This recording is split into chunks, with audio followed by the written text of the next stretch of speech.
Kunezinye izinto bafethu engizoke ngiyiveze namhlanje sike ukuqwashisa abantu besimame. Sometimes abantu besimame bayawapheya ama-revenge ngezindlela eziningi, mhlampe ngokuhlukumezeka kwabo behlukunyezwa abantu besilisa.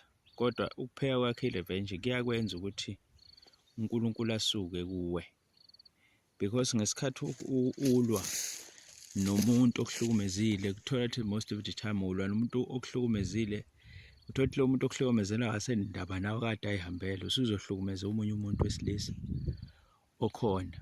Lokho-ke kwenza ukuthi ugcine uNkulunkulu asuke eduze kwakho ngoba uhlukumeza ingane yabantu engazi lutho, especially abantu abaningi nikuqaphele ukudla abantu besilisa ngesimanga sokuthi niyabayuza umuntu ungamthandi, uthatha izinto zakhe, imali yakhe, nalezi zinto kuthiwa ziyakhokhwa, lezi kuthiwa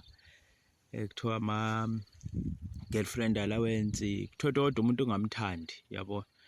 So kodwa lo muntu uyakuthanda uye yonke into, uyamkhohlisa udla imali yakhe. Yazi labo bantu abanjalo, labo bantu basuke mhlawumbe kuthiwa umuntu usuke ekhaya kubo kunzima, abakubo bebemphusha kunzima, kuyakhalwa umuntu kubo ekhaya, bathembile ukuthi kunabantu abahleli emakhaya abawomama abalokhu bethandaza emathempelini nasemasontweni yonke indawo ukuthi bethandazele ingane zabo ukuthi phela Nkosi yami zizama ukuthi zilekelele ekhaya, njengoba mhlawumbe abazali sebengekho, mhlawumbe ubaba akasekho, sekusele umama noma sekusele ogogo ekhaya.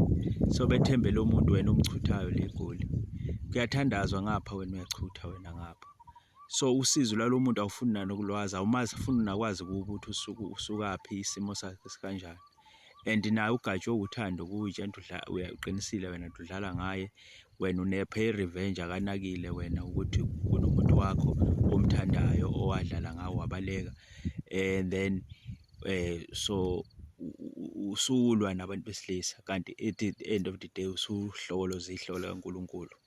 So nikubheke lokho bafethu ukuthi kuyathandazwa la ngaphandle, kunomama basuke banosizi kapha emakhaya ngengane zabo abayithembile ingane, wena kade uyidla imali ithatha u-3,000 wonke inika wena, kodwa manje kuthola ukuthi umama uyathandaza ekhaya, ingane iyakhala yazi ukuthi izomnikani umama ekhaya, izohambisana, ithi ayiholile iqamba amanga, ithi ayikasebenzi kanti idliwa uwena.